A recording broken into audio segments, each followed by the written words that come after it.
सभी विद्यार्थियों को ढेर सारा प्यार, अभिभावकों को और मेरे साथी को नमस्कार।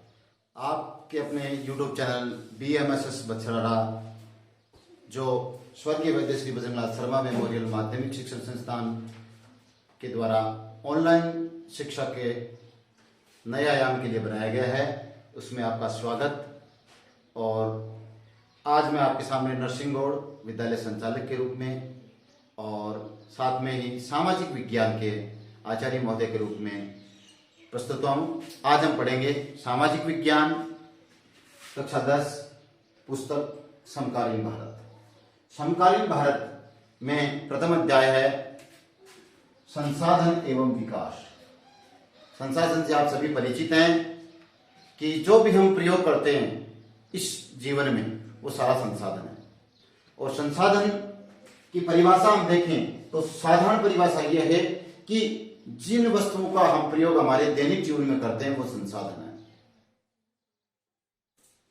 संसाधन हमारे पर्यावरण में उपलब्ध, हमारा जो पर्यावरण है, परिआवरण, पृथ्वी के चारों ओर जो प्रकृति का जो आवरण बना हुआ है वो क्या है? पर्यावरण। और पर्यावरण में उपलब्ध सभी समस्त पदार्थ एवं तत्व जो हमारी आवश्यकताओं को पूर्ति करते हैं वो संसाधन कहलाते हैं, बशर्ते जिनका उपयोग करने के लिए हमारे पास तकनीकी प्रकृति से जो चीजें हमें प्राप्त हैं उनको हूबहू हम प्रयोग नहीं कर सकते। उनमें कुछ रूपांतरण करना जरूरी होता है और उस रूपांतरण को आज हम क्या नाम देते हैं? तकनीकी ज्ञान। मनुष्य अपनी तकनीक से उन वस्तुओं को अपने प्रयोग हेतु सुलभ बनाता है। उसके बाद संसाधन वे हैं जो आर्थिक एवं सांस्कृतिक रूप से समाज, इस देश, पूरे विश्व में स्वीकार्य है। अतः हम कह सकते हैं कि हमारे पर्यावरण में उपलब्ध वे समस्त पदार्थ या तत्व है जो हमारी आवश्यकताओं को पूर्ण करते हैं। मनुष्य द्वारा तकनीकी प्रयोग के द्वारा उपयोग हेतु बनाए जाते हैं और जो समाज में, देश में आर्थिक एवं सांस्कृतिक रूप से स्वीकार्य है वो क्या कहलाते हैं? संसाधन कहलाते हैं। अब हम पढ़ेंगे संसाधनों के प्रकार। इस पृथ्वी पर किस प्रकार से, किस रूप में संसाधन विद्यमान है। संसाधन के दो प्रकार माने जाते हैं मूल रूप से।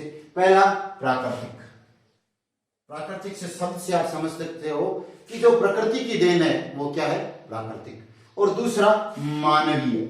ये भी शब्द से प्रतीत होता है कि मनुष्य द्वारा या कृत्रिम माने हाथ कर, जिसको हाथ बोलते हैं, हाथ से बनाया हुआ वो क्या होता है? कृत्रिम। तो संसाधन के दो प्रकार, प्राकृतिक और मानवीय। अब हम अध्ययन करेंगे प्राकृतिक का। प्राकृतिक के दो प्रकार माने जाते हैं। पहला नवीकरण और दूसरा अनवीकरण। नवीकरण शब्द का अर्थ है जिन संसाधनों को हम एक बार प्रयोग कर लें उनका पुनः निर्माण किया जा सकता है वो क्या है? नवीकरण। और जिन संसाधनों का एक बार प्रयोग कर लिया जाता है और फिर वो समाप्त हो जाए, उनको नया नहीं बनाया जा सकता, वो है अनवीकरण। पहले बात करते हैं नवीकरण के कौन कौन से संसाधन है। नवीकरण में संसाधन पहला है सतत एवं प्रवाह है, जिसके उदाहरण है पवन एवं जल। आप जानते हैं जन्म से हमने हवा और जल को प्रयोग में लिया है। जल ही जीवन है और हवा के बिना हम सांस नहीं ले सकते। तो ये दो ऐसी वस्तुएं, ऐसे संसाधन हैं जो सतत माने लगातार और प्रवाह माने एक समान गति से हमारे प्रयोग में आते रहते हैं। दूसरा है जैव। जैव के अंदर दो बातें हैं। पहला वनस्पति जो प्रकृति से प्राप्त है और दूसरा है वन्य जीव। प्राकृतिक वनस्पति में वन, जितने भी छोटे से लेकर बड़े पेड़ पौधे जो जंगलों में हो चाहे कहीं भी हो, वो क्या है? हमारी प्राकृतिक वनस्पति है, वो जैव संसाधन आती है। और दूसरा है वन्य जीव। वन्य जीव जैव संसाधन में दूसरा भाग बताया गया है वन्य जीव का। इस प्रकार हमने नवीकरण योग्य जो संसाधन है वो आपके सामने पढ़े। अब आप पढ़ेंगे अनवीकरण योग्य। अनवीकरण में दो बातें बताई गई हैं। पहली है पुनः चक्रीय, कि जिनको चक्र के आधार पर पुनः प्राप्त किया जा सकता है वो क्या है? पुनः चक्रीय। ये धातु है। धातु एक बार आपने लोहे का कोई सामान बनवा लिया, उसको आपने काम में ले लिया, उसको हम वापस गलाकर और दूसरा रूप प्रदान कर सकते हैं। इसके कारण ये क्या है, धातु जितनी भी वो क्या है, पुनः चक्रीय है। और दूसरी बात है अनवीकरण में अचक्रीय। हम पढ़ रहे हैं अनवीकरण जिनका दोबारा निर्माण नहीं किया जा सकता, लेकिन इसी को रूप दिया जा सकता है। अब दूसरा है अचक्रीय।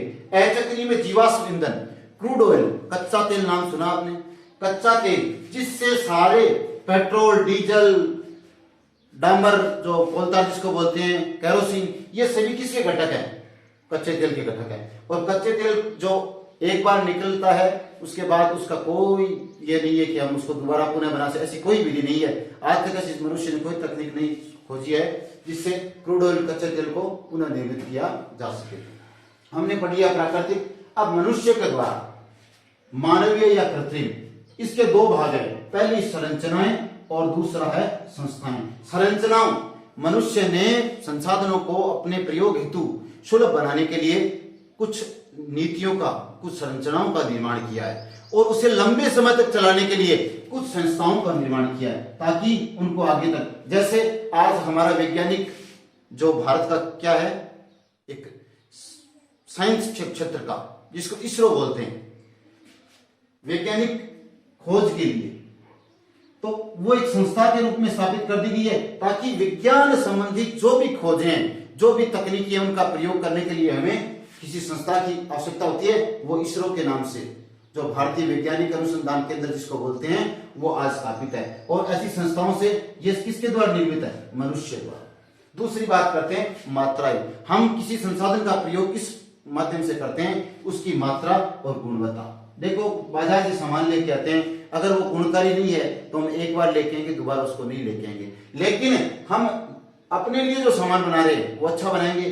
तो मनुष्य द्वारा निर्मित पहला संरचनाएं एवं संस्थाएं और दूसरा मात्रा एवं गुणवत्ता, इनको ध्यान में रखते हुए हम क्या है, संसाधनों का प्रयोग करते हैं और उनका निर्माण करते हैं।